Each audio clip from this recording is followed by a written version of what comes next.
Welcome to Woven by Grace, a podcast where we navigate the challenges of infertility, endometrial cancer, and life's unexpected trials through the lens of faith. I'm V, your host, and someone who has walked the difficult path of waiting, wondering, and trusting God when the journey felt uncertain. This is a space for honest conversations, heartfelt stories, and the powerful truths of Scripture. Whether you're grieving, searching for hope, or just longing to feel seen and understood, this podcast is here to remind you that you are not alone. Together, we'll explore how God's grace weaves beauty and purpose in every season of life, even in the ones we never anticipated.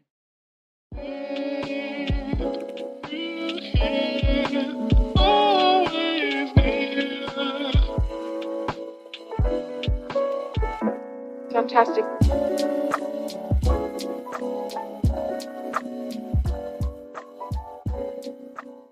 So there is a scripture that is very near and dear to my heart that really resonated with me during my battle of cancer, and it is from Ephesians 2:8, and it states, "For it is by grace you have been saved through faith." It's basically the idea of salvation by grace through faith, meaning that people can live their lives with a thankful heart, knowing that God is in control, right? And how we can also share our faith with others and do good works in the name of Jesus.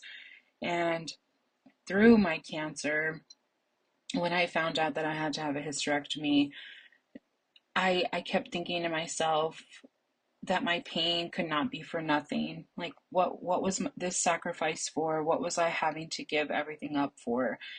And it just resonated so much with me. This scripture, I had it in a picture above my bed, and I just reminded myself every day, for it is by grace that you have been saved through faith. And when I thought about this podcast and where I am now today in this after part of cancer, I couldn't think of anything else really that resonated with me other than saying that I am woven by grace. I am crafted with every thread that Jesus has given. He's made me in his perfect vision, but I have been created through his grace by my faith.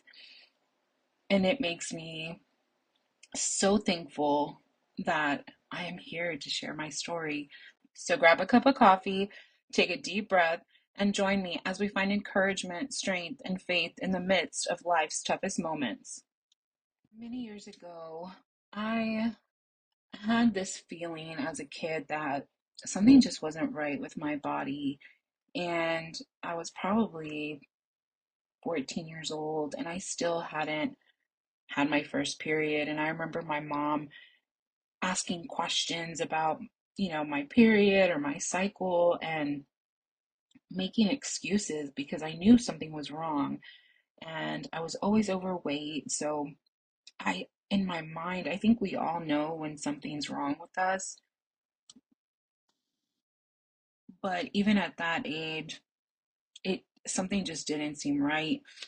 And the periods that I finally did start having, reflecting back now, they were not periods.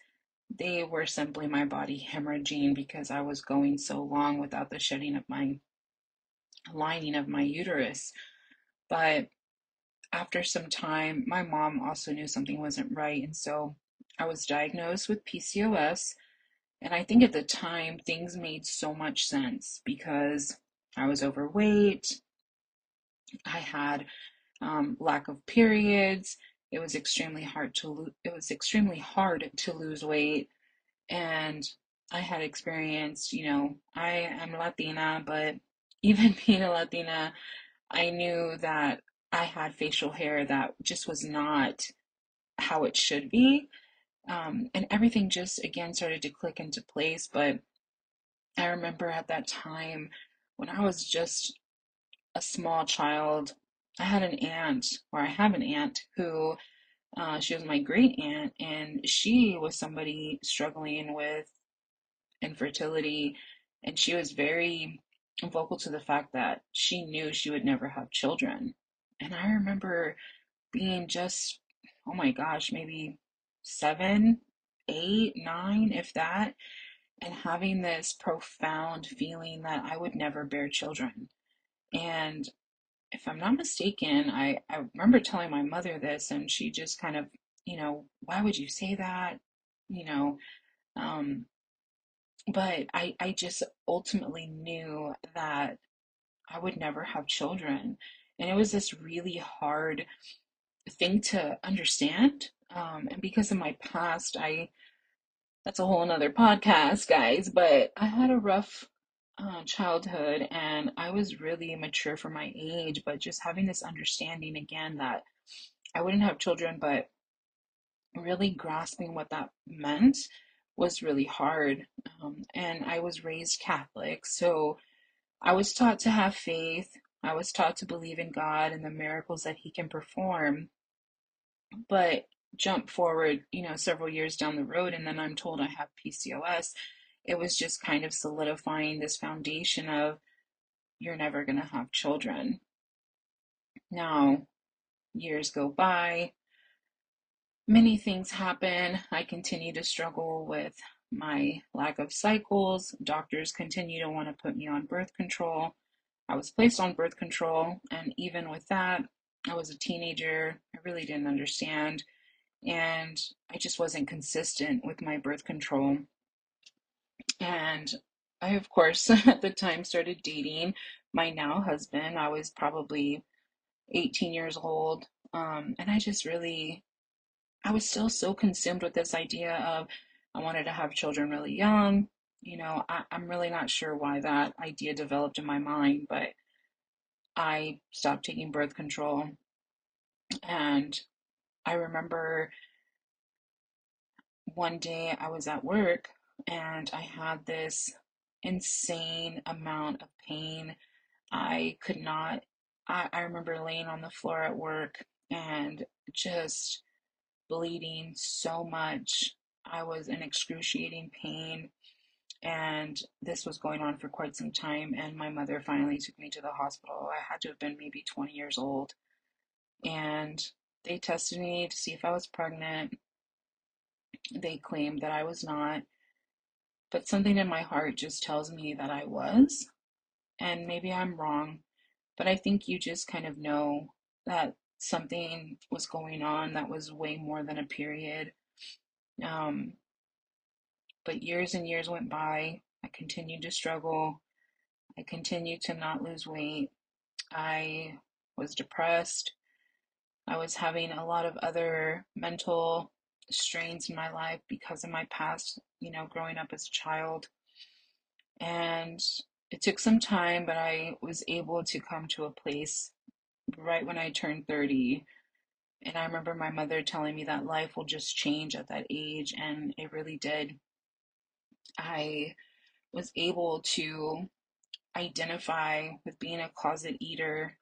Um, there's a lot of times when I was a child that we didn't have food, and I was raising my two younger brothers, and I remember my mother, excuse me, many times she would go without eating, and I never understood. But then, as the older sister taking care of her brothers, I too would start to give them what I could.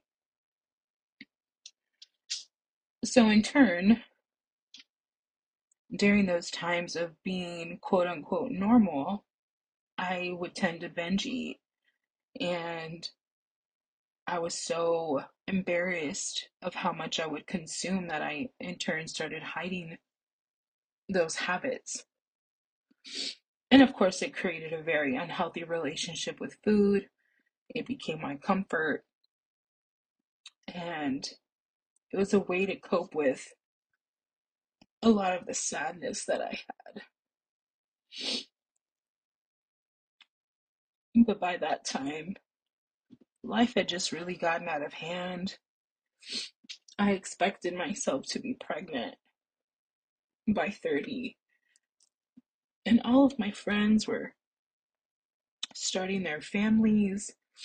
And at that time, I had been married for 8 years already, and I knew something had to change. And so, with the passing of my stepfather, who, of course, really taught me so many things, and his passing, he was a huge pillar into shaping me into the adult I am. Um, it was this weird relationship where he was my stepfather, but until the day he died, he always told me that my blood ran through his veins and I would always be his daughter. But what I learned when my stepdad died was that he was fighting many battles and many demons, which caused him to abuse my mom in the most horrific ways possible. And being the oldest child, I saw that. And so I was not only dealing my own battles with PCOS, depression, I was a very angry person. I didn't have Christ in my life. And when my stepdad died,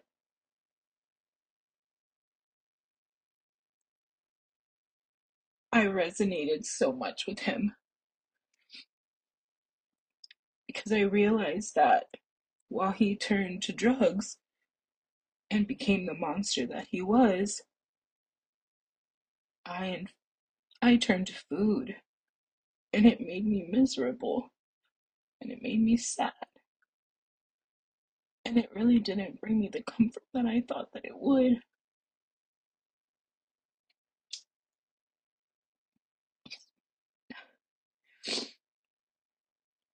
And so all of these little bricks started falling away from this huge wall that I put up.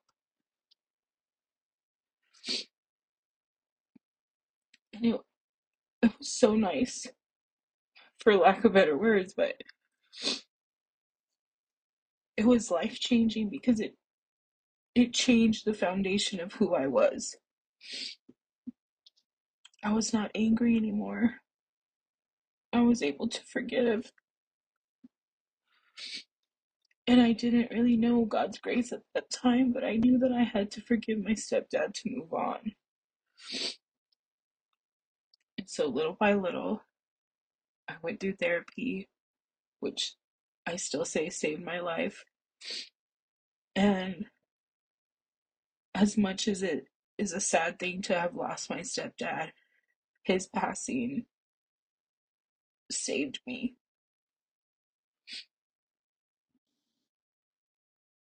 I was able to lose weight.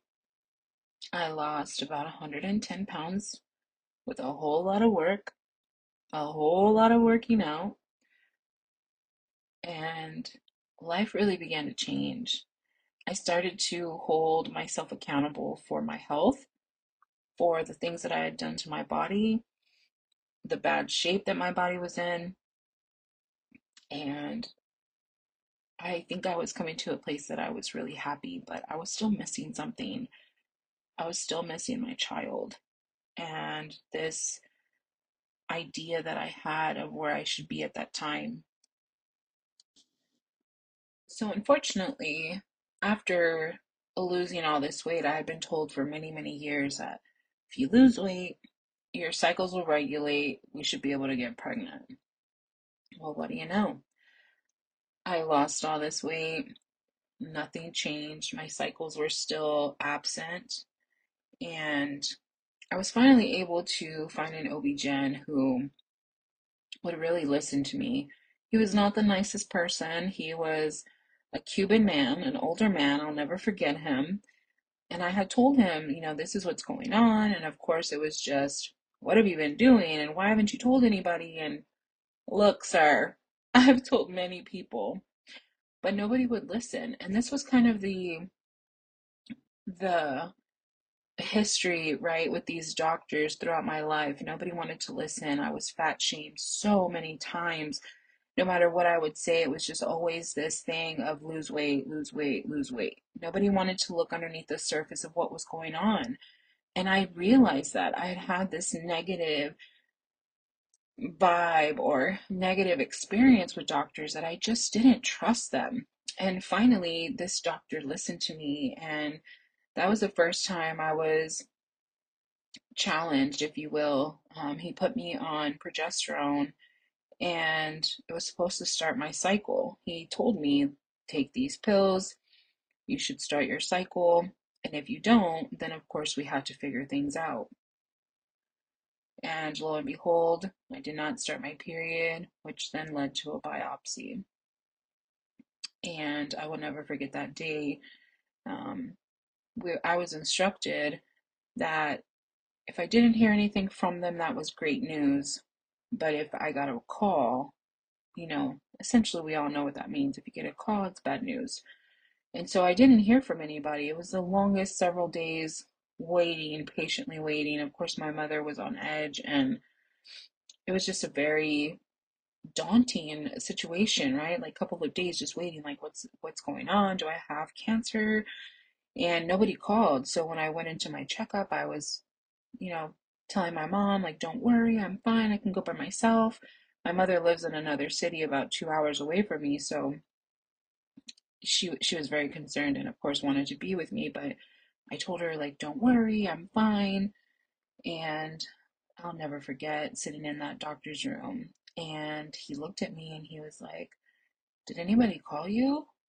And no, nobody's called me. Why would anybody call me? You told me if you had to call me, it was going to be bad news. And he essentially looked at me with the most blank face ever and just, I'm sorry, Veronica, but you have cancer. And my world literally turned upside down. Now, as you can imagine, so many questions are going through my mind. At this time, with the first round of cancer, I was 32 at this time. And I don't care how old you are, no matter what, you're always going to want your mother. And I remember sitting in my car just crying to my mom, and what am I going to do? And I really don't want to skip over the first season of cancer, but there were several DNCs within this situation. Um, Nothing was changing. I really did not like my doctor at all. He was his bedside manner was just not very nice, but it was just a really, really weird situation. He finally told me after 3 DNCs, look, nothing's changing. Either we go through with the hysterectomy or you need to change doctors. And at this time, I just was not ready to face that reality. I was 32 years old. I absolutely was not ready to give up on the idea of trying to get pregnant. I really hadn't even officially tried in a medical sense. Of course, we were not using protection. Um, but to say we physically were capable of doing, an IUI or going through IVF or having any type of medication involved, that wasn't a reality, or that hadn't even happened yet. So in my mind, I just absolutely was not ready to have a hysterectomy. And so thank God. I feel like this is when God started to intervene. Um, I work for a great company here in Texas, and I had people behind me who supported me and got resources involved to essentially help me find another doctor, which took me to the oncologist who I see today. And when I tell you this woman is amazing, I wish I would have met her on other circumstances. I tell her this all the time. In a different world, I wish we could have met on different circumstances, but this is what led me to her, and I am blessed to know her. Um, we had a talk, and we did kind of the whole evaluation, like, what's going on? Tell me your history. What do you want? For the first time, I felt like someone truly listened to me and valued what I had to say. and let me have a voice for my body. My body. In all of the years, it was as if this body did not matter, that I was a fat person, that I would never be healed, that I was this or that. And of course, I put all these ideas into my mind. I'm sure some could be true, but Dr. M, will say, made me feel so at peace, and I trusted her. And we essentially agreed to do the biopsy, and that is by far so painful, guys. When I tell you, that is nothing I ever, well, actually, no, I don't have to experience it ever again because I don't have a uterus. But if you have to experience that, my gosh, bless your heart, because it is not fun. They essentially use, they call it a pipette, which is like this straw like tool that has essentially something to pierce your tissue, and they use the straw to pull back and pull out tissue from your uterus. I would say that it's the most excruciating pain I've ever felt, but I would be lying because the second round of cancer proved to be much worse, and we'll talk about that much later. But at that time, I will never forget receiving the results when she called me and told me that I did not have cancer. And I, at that time, remember thinking that God had saved me because I was almost on the cusp of going through a hysterectomy.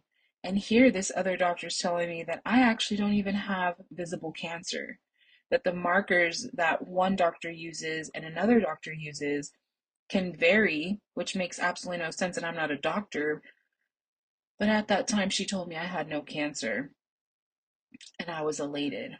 I was finally going to get the opportunity to try and get pregnant and have my baby. I was so happy. I was so, I don't know how, any other word. What is a synonym for happy? Because that's what I was, guys. Okay. And a couple months go down, or a couple of months pass, and the hospital that I go to, which this is almost a blessing and a curse, they work hand in hand, the fertility clinic and the OB-GYN side, where my oncologist is as well. And so she referred me to a fertility specialist, and it was pretty rough, guys. I tried Clomid and I can't remember the other medication right now at the top of my head, but we tried medications several times and nothing happened. And we had tried probably for 4 months. And if you've ever had to take any type of hormone medication or fertility medication, I'm sorry, this medicine, for one, I felt like I was on my period times 10. I was moody. I was bloated. My breasts were insanely sensitive. I had headaches. My back, oh my gosh, guys. During my cycle, my back felt like it would pulse. And during this time, I just felt like someone beat my back. And I couldn't do it anymore. I felt very broken down. I felt defeated, and it had only been 4 months. And at that time, I told myself, I just need a break. I had been dealing with cancer. I, dove into this full force because I was thinking this was my time to try to get pregnant. And after those 4 months of just trying to see my follicles grow, just to get to this one place to get a trigger shot and try, I was defeated and overwhelmed. And what do you know? We take a break and COVID happens. Dun dun dun. COVID. My gosh, guys, that seems so long ago, right? But COVID happens and everything shuts down. Everything closes. If you're not an essential worker, there's no need for you to be open, right? This is a time where the world was just a crazy place. And honestly, I was really not in a place where this was top priority. All I could think about was honestly staying alive. COVID put a panic in me like no other, and that's a whole other episode. But I just wasn't in a place to focus on my fertility journey. And so we took a step back, got guidance essentially from the doctors. If you're having a cycle every month, you're in the good. Like you're okay. That's what we need to see. That's what was missing prior. There's no need to stress. What I thought. Maybe I knew that I had had cancer. I knew the seriousness of it, but I think during that time of COVID, so many other things became a priority that I was having a period every month. I had never had such a healthy period ever. I felt like one of the cool girls. I could use an app and I could document the days that I had my cycle. Every month it started either the same day, the day before, the day after. It was never that consistent in my life. And so I took that as a win, I'm getting a period, I'm great, until I wasn't. So it is September 27th of 2022, and I had had a stomach ache for a few days. And at this time, I was having what I thought was a heavy period. I had been bleeding for some time. And TMI, guys, I'm going to talk about some things. If you're triggered, if you don't want to listen, this is your time to stop. Um, I had been bleeding for quite some time. And if you have PCOS, you know that sometimes your periods do this. It was not common at the time because I had been having such healthy periods, but there had been some on and off times where I would bleed heavier than normal, and this was one of them. Now, it was probably the heaviest it's ever been.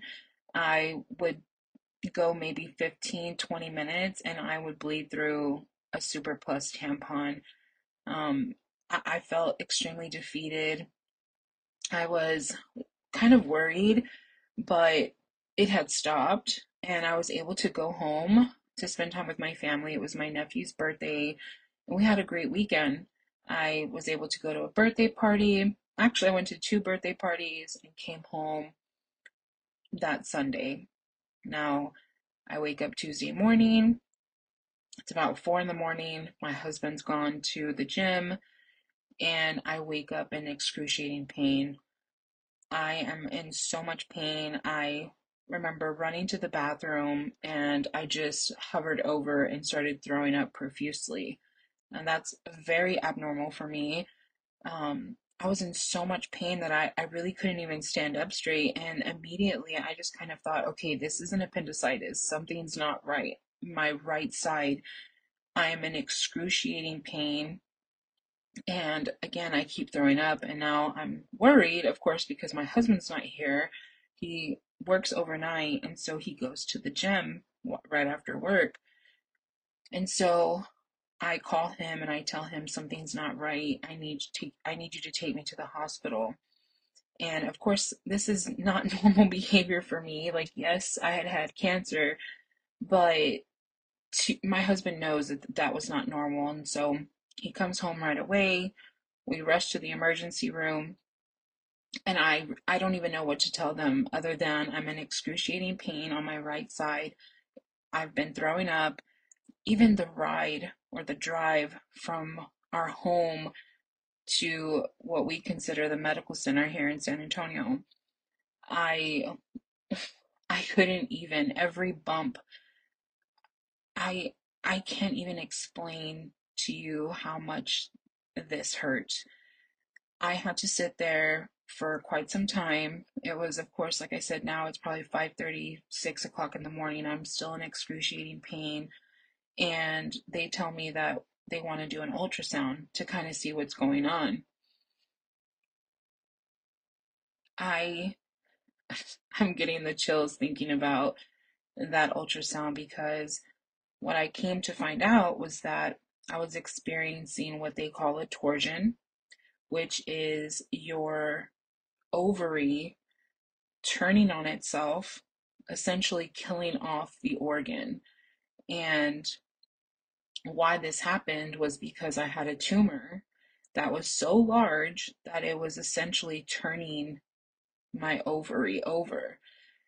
Again, killing off the blood supply to my ovary. Guys, when I thought the biopsy was the worst pain ever, a torsion is like nothing I've ever felt. Now, I've never experienced childbirth, but my oncologist has experienced both, and she explained that they're by far similar. I've never, again, experienced childbirth, but I was in so much pain. I do not wish that pain on anybody. It was so painful. They were giving me doses of morphine, and the morphine was not even touching the pain at all. At all. Um, they made me go through a second ultrasound because they again were trying to, in fact, kind of see or verify that what they thought they saw is what was there. I will never forget. My husband essentially was like, "Hey guys, can we stop? Like, she can't do anymore." I was about to crawl out of my skin. Imagine somebody pushing on your stomach and your organ, your ovary is turned because it's so massive. What they saw on the ultrasound was essentially a black spot, and they thought that they couldn't find my ovary, but what ended up happening was my ovary was so enlarged with the mass that they couldn't even see where it started and where it ended. And that's where everything went crazy. I feel like that time to my surgery essentially feels like a blur, but it was my reality. Um, I explained to them how I'd had cancer that was in my medical history, and she essentially told me that I needed to call my oncologist right away because it was bad. Now, again, I've explained how I feel as if God was showing his presence and how he was essentially with me through my whole journey, but it's more visible now. I remember coming home that day. My mom had rushed to me. Again, she lives 2 hours away, but again, my mother is amazing and she would never let me sit there by myself with my husband. And so we kind of said, okay, what do we do now? And I remember that afternoon, I just needed some time to get my thoughts together. And I said, okay, let me call Dr. M. And the nurse or the schedule nurse ended up telling me, we can see you tomorrow, or you would have to wait 6 weeks.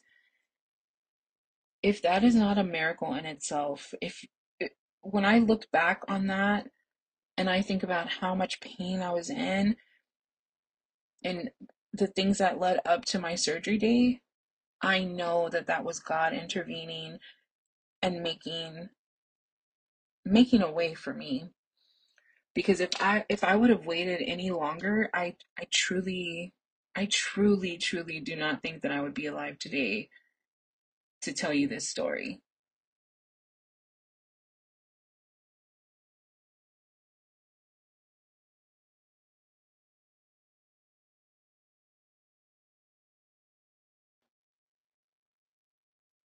That is just almost a really hard pill for me to swallow, but also just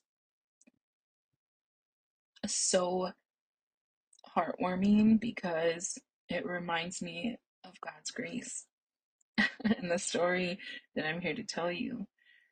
So, I'm finally able to get in to see Dr. M, and it was a completely different experience because I had to have another ultrasound. And this nurse was amazing. We were able to do the ultrasound. I'll never forget. She was so great. At the time, the Bad Bunny album had just came out, and I had been loving it, trying to distract myself. I absolutely love music. And while I was getting dressed, she asked my husband, what kind of music is she into? And I remember coming out in my gown, ready to do this. I'm extremely scared because I'm thinking of the horrible experience I just had the day before, and she has Bad Bunny blasting, and I'm like, okay, let's get this. Like, I'm gonna suffer, but you know what? I'm gonna suffer listening to the amazing voice of Bad Bunny. Okay. Thankfully, again, it wasn't as bad. It actually was not bad at all, and I was so thankful for that experience. But we were able to confirm that the hospital was right. I had a large mass that was so large again that it was turning on my ovary. And I also had a mass inside my uterus that was essentially growing out of my cervix. And Dr. M had told me in the prior time with cancer that she would do everything in her power to fight for me and to fight for the things that I wanted. And that was to have a baby. And she told me that all that she wanted in return was for me to trust her, and that if there was ever a time that we came to a place that she needed to intervene medically, that I needed to trust her. And of course, I put my trust in her because I felt again this relationship, which was very weird to have with your oncologist, but I felt seen, I felt heard, and I put my trust in her. And I will never forget that day she told me, I asked you to trust me, and it's time. And I knew then that there were no more options, there was no more trying, and I had to surrender and have a hysterectomy. And she literally told me, I'll never forget, she said, if you want to live and to save your life, you have to have this surgery. And now you probably are thinking, well, there's no debate here. Of course you're going to have the surgery. But when you have suffered for so many years and you've had, of course, this internal argument with yourself of you're never going to have children, but you desire so badly to have a child. You desire so badly to have that experience that every other woman has, having a baby shower, welcoming your child, giving birth, bringing your baby home. You have this whole idea in your mind, and I had dreamed of it for so many years. And at a drop of a dime, that dream was disappearing. And as much as you could sit here and say that there's no debate, you have the surgery. In my mind, those dark demons of there's just no point anymore. There's no point. Why live life if I can't have the thing that I desperately want more than anything, more than the breath in my lungs,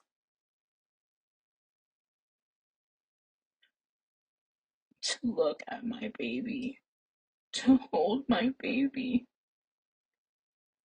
to feel that love that every mom talks about, to feel that eternal bond with the child that you created. I couldn't have that. And I didn't have a choice. I didn't have a choice to say, I don't want children. I was being told that if I wanted to live, I had to give up my babies. And I just went into this place of grief. I had to grieve my children. Because again, I had dreamed of what my daughter would look like. I dreamed of what my son would look like, how they would have my complexion, how they would have my plump lips and my chubby cheeks. that moment of holding my child for the first time and them holding my hand with their little baby fingers. All of those memories or dreams that I had concocted in my mind, I had to grieve that. And I became so depressed. It was the hardest thing to give up at such an age that I shouldn't have had to do that. I really didn't feel the need to fight. I didn't want a life where I didn't have my babies. And it was so hard to get anybody to understand, to tell my mom. My mom didn't get it. My mom, she's been blessed to have 3 kids. She's never had to feel this desire and this longing and this emptiness that I know I would be such a great mother. And I don't get to be that person. And naturally, even though I had known that God had shown up for me in many ways, I became very angry with God. And it makes me sad to think of this. But I became very angry with Him because I couldn't stop asking, why me? Why me? Why do I have to be this person to suffer?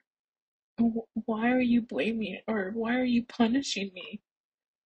I've been such a good person. I've made mistakes, but I'm a good person. I'm a good person and I deserve a child. So from that time, again, it was such a dark place for me. I couldn't sleep. I was depressed. I wasn't sleeping. I was in so much pain. I was taking so much medication. Hydrocodone could not help the pain that I was in. I was miserable. I really had no reason to fight. At least that's what I thought in my mind. I really believed in my mind that I just had nothing more to give. I was beat up emotionally, physically, and I just didn't know what else to do. And I had to wait 2 weeks, almost 3 weeks before I had my surgery. And it was rough. It was incredibly rough. But what happened next was truly a turning point in how God revealed His presence and His grace, even when the circumstances didn't necessarily change drastically for me, other than the surgery. God showed up for me in a huge way that really changed my life. And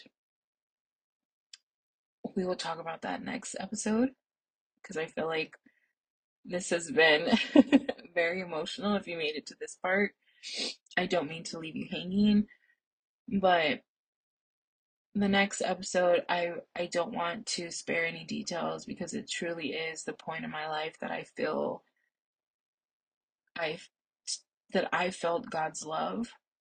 I feel that I was saved, and I'm forever grateful that I was blessed in the way that I was. And so we will definitely talk about that next time. I hope that you will join. Um, it's been really great to open up this way. Excuse my tears for, I'm sure I sound like a hot mess, but this is kind of, again, what I wanted you guys to experience with me, right? The vulnerability, the openness, the rawness. This is what I love so much about podcasts is that these are real people. I'm a real person. I'm sharing my story. And maybe you're not going through anything of what I'm going through, but maybe you know somebody who's going through something, and we can be here for each other. We can support each other.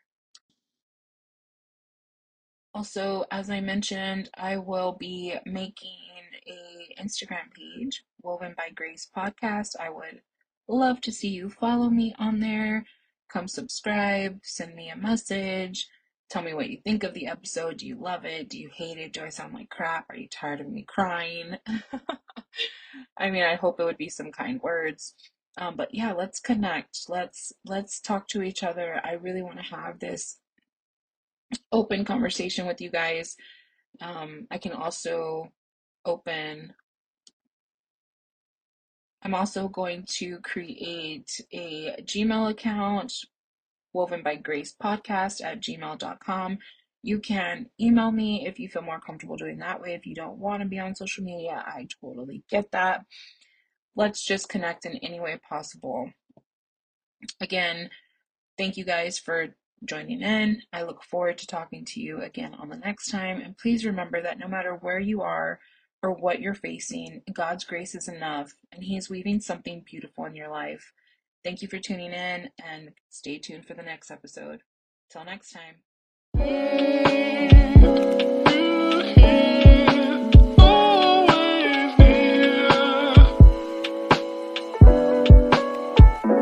Fantastic.